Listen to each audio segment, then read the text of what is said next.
여러분은 혹시 S&P 500이나 나스닥 같은 미국 지수에 투자하실 때 어디서 사야 할지 고민해 보신 적 있으신가요? 국내 증권사 앱에서 원화로 편하게 살 수 있는 타이거나 코덱스 같은 ETF를 살까요? 아니면 환전해서 미국 시장에 직접 투자해야 할까요? 오늘은 이 고민을 완전히 끝내드리려고 합니다. ISA 계좌를 활용한 투자가 왜 지금 가장 현명한 선택인지, 그리고 어떻게 시작해야 하는지 명확하게 정리해드리겠습니다. 2026년 현재 시중은행 1년 정기예금 금리는 높아봐야 2~3% 수준입니다. 그런데 지난해 소비자 물가 상승률이 2% 중반대였다는 점을 생각하면 은행에 돈을 넣어뒀다고 해서 실질적으로 자산이 늘어나는 건 아니라는 뜻입니다. 내 돈의 가치가 짜장면 값이 오르는 속도를 간신히 따라가는 수준이죠. 그래서 많은 분들이 주식 투자를 생각하지만 막상 개별 종목을 고르려면 복잡한 기업 보고서를 읽어야 할 것 같고 내일 주가가 반토막 날까봐 걱정도 됩니다. 바로 이런 고민 때문에 많은 투자자들이 S&P 500 같은 지수 투자에 관심을 갖게 되는 겁니다. S&P 500이 뭔지부터 쉽게 설명해 드리겠습니다. 이름만 들으면 어렵게 느껴지실 수 있는데 사실 아주 단순한 개념입니다. 미국 주식시장에 상장된 수천 개 기업 중에서 가장 크고 믿을 만한 500개 기업을 선별해서 한 팀으로 묶어놓은 겁니다.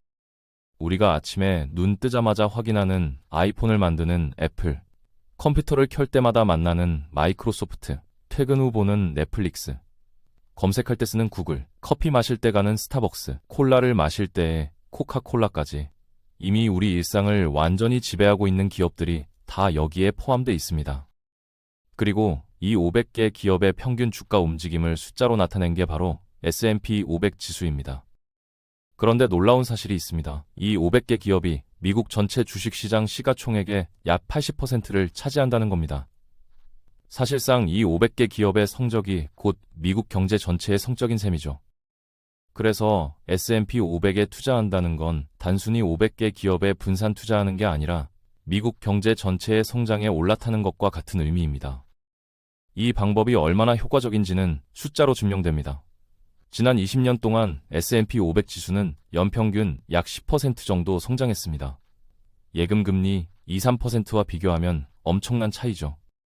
만약 20년 전에 1억 원을 정기예금에 넣었다면 지금쯤 1억 8천만 원 정도가 됐을 겁니다. 하지만 같은 돈을 S&P 500에 투자했다면 약 7억 원 정도로 불어났을 겁니다. 5억 원 가까운 차이, 서울 외곽의 아파트 한 채 값만큼 차이가 나는 겁니다.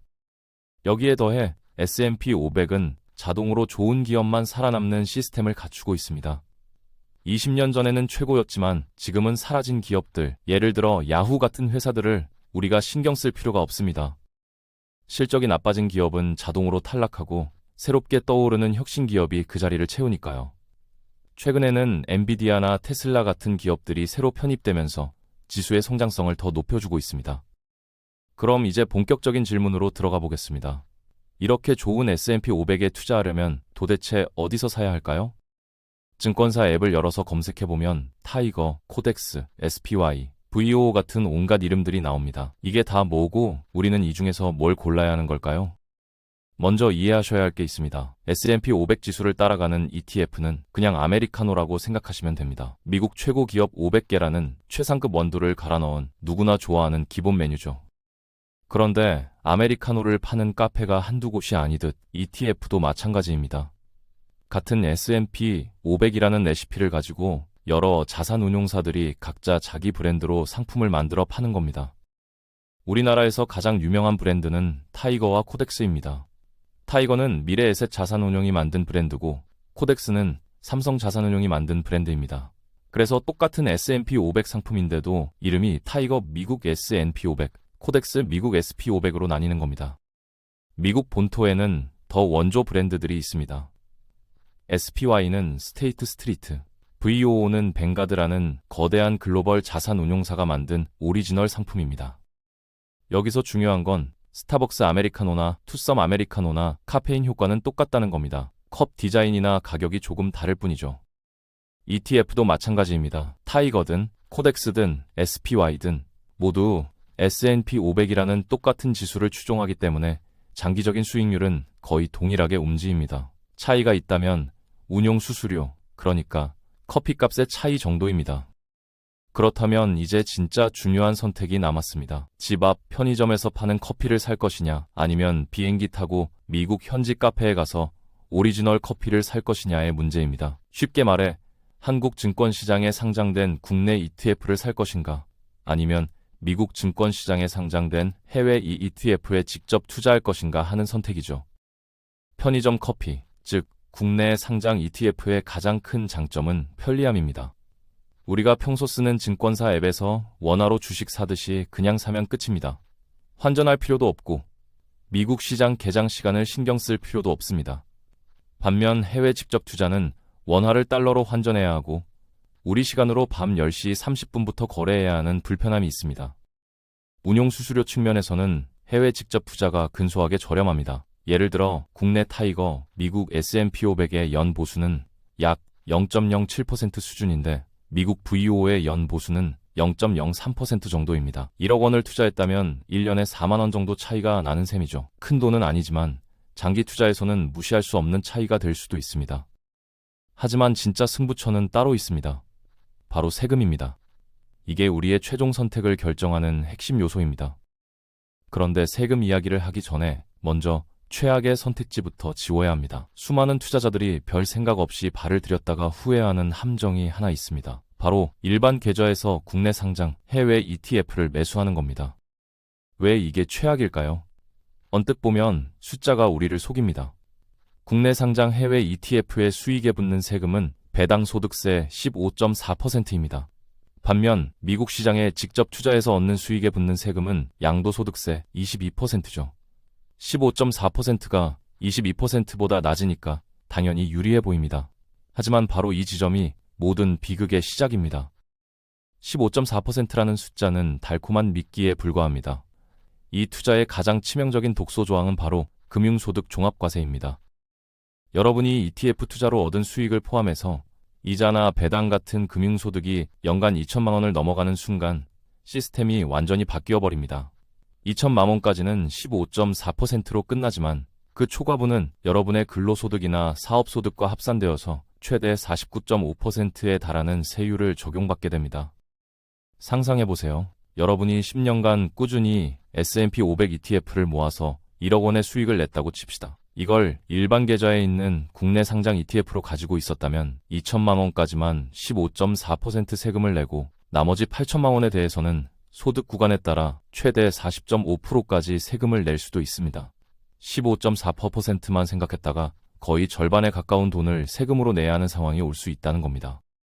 여기서 끝이 아닙니다. 진짜 무서운 건 건강보험료입니다. 금융소득이 일정 금액을 초과하면 그 초과분이 건강보험료 산정 기준에도 포함됩니다. 직장가입자는 2천만 원 초과분이, 지역가입자는 1천만 원만 넘어도 전체 금융소득이 반영됩니다. 갑자기 매달 내는 건강보험료가 수십만 원씩 뛰어오르는 걸 보게 될 수도 있습니다. 수익은 한 번이지만 올라간 건보료는 계속해서 여러분의 현금 흐름을 압박하게 됩니다. 반면 해외 직접 투자는 어떨까요? 배당 소득은 해외 직투도 금융소득 종합과세 대상이 될 수 있지만 매매 차익에 관해서는 얘기가 다릅니다. 수익이 1억이든 10억이든 상관없이 무조건 분리과세로 22%에서 끝납니다. 여러분의 다른 소득과 절대로 섞이지 않습니다. 당연히 건강보험료에도 아무런 영향을 주지 않습니다.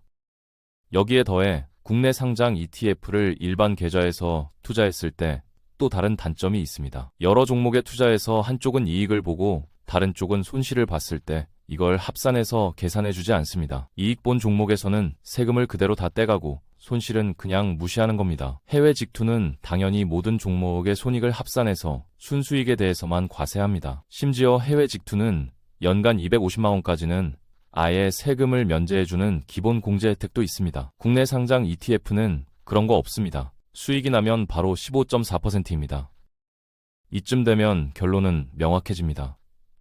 표면적인 세율 15.4%라는 숫자에 속아서 일반 계좌에서 국내 상장 해외 ETF를 장기 투자하는 것은 내 자산에 스스로 시한폭탄을 설치하는 것과 같습니다. S&P 500이나 나스닥 ETF를 매수하려는 분들은 대부분 장기로 가져가서 수익을 크게 내려고 하는 경우가 많으실 겁니다. 그렇기에 꼭 금융소득 종합과세 한도를 생각해 보셔야 합니다. 그래서 우리는 여기서 첫 번째 원칙을 확립해야 합니다. 이 원칙은 협상의 여지가 없습니다. 반드시 기억하세요. 장기 투자 목적의 해외 ETF는 일반 계좌에서 국내 상장 상품으로 투자하지 않는다. 이제 가장 위험한 길을 지웠으니 안전하고 확실한 길로 나아가 보겠습니다. 우리에게는 정부가 직접 만들어준 아주 강력한 무기가 있습니다. 바로 절세 계좌입니다. 그 중에서도 가장 막강한 건 연금저축과 IRP, 이 두 개의 연금 계좌입니다. 결론부터 말씀드리면, 만약 여러분의 투자 목적이 노후 준비라면 이 연금 계좌를 활용해서 국내에 상장된 S&P 500이나 나스닥 ETF를 사는 것이 해외 직투의 그 어떤 장점과도 비교할 수 없는 압도적인 정답입니다. 왜 압도적이라는 표현까지 쓰는지 세 가지 이유로 설명해 드리겠습니다. 첫째는 과세 이연이라는 시간의 마법입니다. 이 계좌 안에서는 여러분이 ETF를 팔고 다른 걸 사든 배당이 들어오든 55세가 되어 돈을 인출하기 전까지는 세금을 단 1원도 떼어가지 않습니다. 수십 년 동안 세금 없이 오로지 수익을 낳는 복리의 마법이 극대화되는 겁니다. 30년 뒤에 보면 중간에 세금을 떼인 눈덩이와 그렇지 않은 눈덩이의 크기는 비교가 불가능할 정도로 차이가 벌어지게 됩니다. 둘째는 저율과세라는 파격적인 할인 혜택입니다. 수십 년간 굴려서 거대해진 투자 원금과 수익을 55세 이후에 연금으로 나눠받기 시작하면 그때서야 세금을 내는데 세율이 얼마인지 아세요? 해외 직투의 22%, 일반 계좌의 15.4%가 아닙니다. 나이에 따라 단 3.3%에서 5.5%의 연금 소득세만 내면 끝입니다. 숫자로 보면 차이가 더 와닿습니다. 만약 여러분이 1억 원의 순수익을 냈다고 가정해보죠. 해외 직투였다면 250만 원을 공제하고도 약 2,145만 원을 세금으로 내야 합니다. 하지만 연금 계좌에서는 최대 5.5%, 즉 550만 원만 내면 됩니다. 똑같은 수익을 냈는데 세금만 600만 원 가까이 차이가 나는 겁니다. 그리고 마지막 셋째, 이건 거의 사기 캐릭터 수준의 혜택입니다. 바로 세액 공제입니다. 앞선 두 가지가 미래의 세금을 아껴주는 방어적인 혜택이었다면 이건 지금 당장 여러분의 통장에 돈을 꽂아주는 공격적인 혜택입니다. 연금 계좌에 연간 최대 900만 원까지 납입하면 연말정산 때 최대 16.5%, 즉 148만 5천 원을 그대로 돌려줍니다. 이게 무슨 의미일까요? 여러분이 900만 원을 투자하는 순간 국가는 여러분에게 아무 조건 없이 16.5%의 확정 수익률을 보너스로 얹어주는 겁니다. 세상에 어떤 투자가 시작부터 16.5% 수익을 보장해주나요? 이건 투자가 아니라 사실상 국가가 주는 보조금에 가깝습니다. 물론 세상에 공짜는 없겠죠. 이 강력한 혜택에는 두 가지 현실적인 조건이 붙습니다. 첫째, 이 돈은 55세까지 인출할 수 없는 말 그대로 미래의 나를 위한 돈이라는 점입니다. 중간에 급하다고 깰 수는 있지만 그럴 경우 그동안 받았던 세금 혜택을 모두 토해내야 하는 엄청난 페널티가 있습니다. 둘째, 세액공제 혜택은 소득이 있어서 세금을 내는 사람에게만 의미가 있다는 점입니다. 소득이 없는 분이라면 이 보너스 혜택은 받을 수 없죠. 하지만 이 두 가지 조건만 감당할 수 있다면 연금 계좌는 그야말로 논쟁의 여지가 없는 최고의 선택지입니다. 그럼 노후 자금은 이걸로 해결됐습니다. 그런데 이런 질문이 바로 떠오르실 겁니다.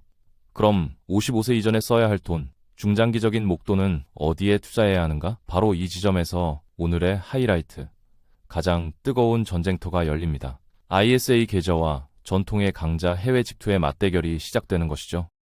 먼저 도전자 ISA의 강력한 무기부터 살펴보죠. ISA의 비과세 한도가 현재는 일반형은 200만 원, 서민형은 400만 원입니다. 그리고 비과세 한도를 초과한 수익에 대해서는 9.9%라는 낮은 세율로 분리과세되죠. 반면 해외 직투의 경우 연간 기본 공제는 250만 원입니다. 양도세는 22%입니다. 언뜻 보면 ISA 계좌는 세율이 적으니까 무조건 ISA가 좋네 라고 생각하기 쉽습니다. 하지만 실제 전쟁은 그렇게 단순하지 않습니다. 이 강력한 무기에는 몇 가지 현실적인 제약이 따릅니다. 첫째, ISA는 최소 3년이라는 의무 가입 기간이 있습니다. 그리고 이 3년이 지나 만기가 되면 비과세 혜택을 최대로 받기 위해 우리는 선택의 기로에 놓입니다. 계좌를 해지하고 돈을 찾거나 연금 계좌로 넘기거나 아니면 다시 3년짜리 ISA에 재가입해야 하죠. 바로 이 3년 주기가 복리의 마법에 미세한 균열을 만듭니다. 우리가 연금 계좌에서 봤던 수십 년간의 끊임없는 복리 효과가 ISA에서는 3년마다 한 번씩 멈춰서 정산을 해야 하는 구조인 겁니다. 둘째, 바로 이 정산 과정에서 복리 효과가 단절될 수 있습니다. 3년 만기가 되어 수익을 실현하고 비과세 혜택을 받으려면 일단 보유한 ETF를 팔아야 합니다. 그리고 비과세 한도 초과분에 대해서는 9.9%의 세금을 내죠. 세금을 낸 나머지 돈으로 다시 투자를 시작해야 합니다. 세금을 전혀 내지 않고 눈덩이를 굴리는 연금 계좌와는 달리 3년마다 눈덩이에서 9.9%만큼의 눈을 떼어내고 다시 굴리는 것과 같습니다. 장기로 갈수록 이 차이는 무시할 수 없게 됩니다. 이때 전통의 강자 해외 직투가 반격에 나섭니다.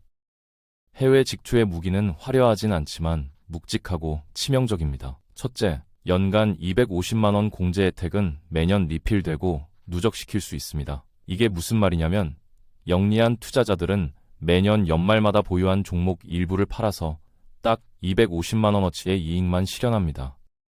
세금은 0원이겠죠. 그리고 그 돈으로 바로 다음날 똑같은 종목을 다시 삽니다. 이걸 10년 동안 반복하면 어떻게 될까요?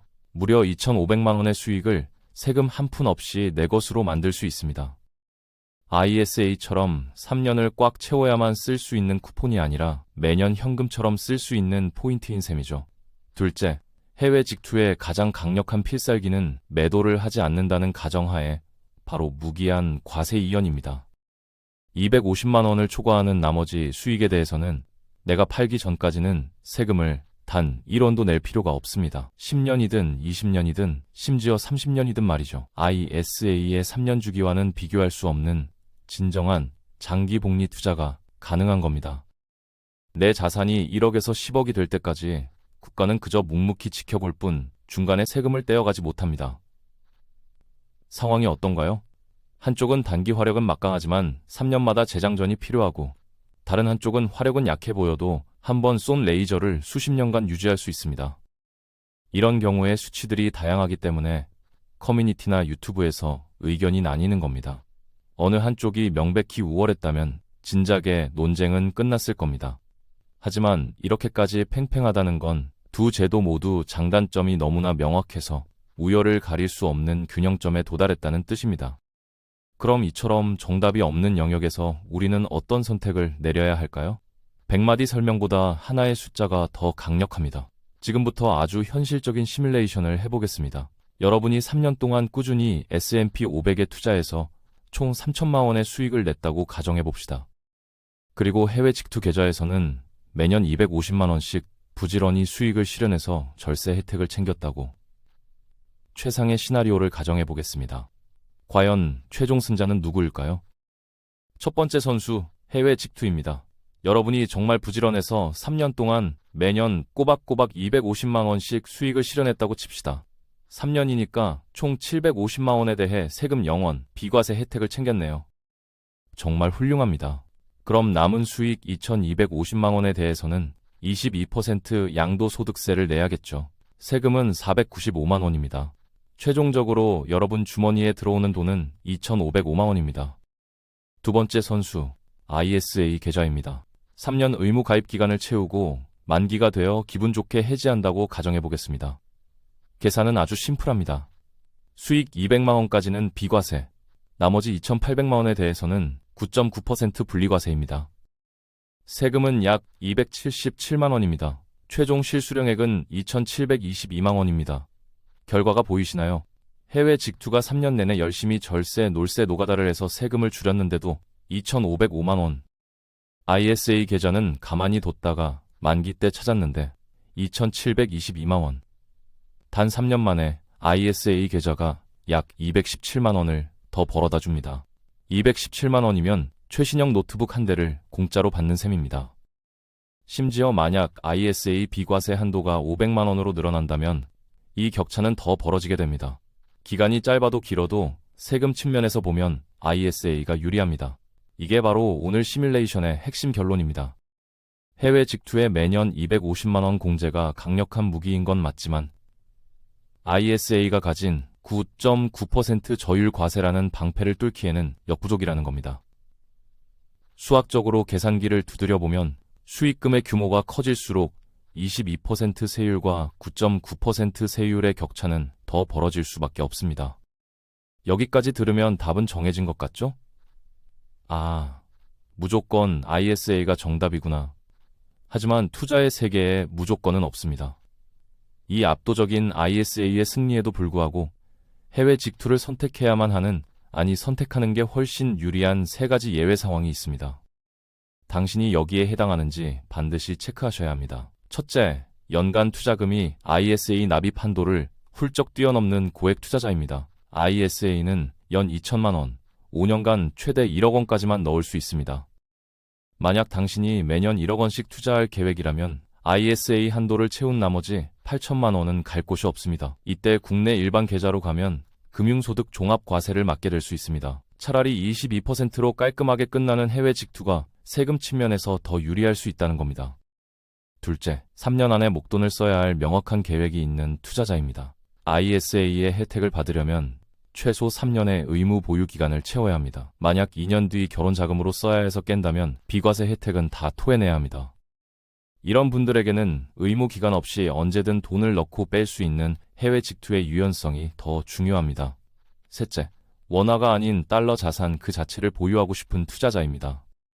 국내 상장 ETF를 팔면 원화가 들어오지만 미국 주식을 팔면 계좌에 달러가 그대로 남습니다. 나중에 달러 가치가 오를 것을 대비하거나 자녀 유학 자금으로 달러가 필요한 분들에게는 환전 수수료 없이 달러를 보유한다는 장점이 ISA의 절세 혜택보다 더 매력적일 수 있습니다. 이제 오늘의 긴 여정을 마무리할 시간입니다. 수수료 0.01%를 아끼는 것보다 당신의 세금을 결정하는 계좌 선택이 압도적으로 중요하다는 것, 이제 확실히 아셨을 겁니다. 그래서 당신을 위한 최종 선택 가이드를 드리겠습니다. 딱 두 가지만 기억하세요. 첫째, 3년 이상 장기 투자가 가능하고 연간 투자금이 2천만 원 이내라면 고민할 필요가 없습니다. ISA 계좌에서 국내 상장 해외 ETF에 투자하는 것이 정답입니다. 압도적인 절세 혜택을 절대 놓치지 마세요.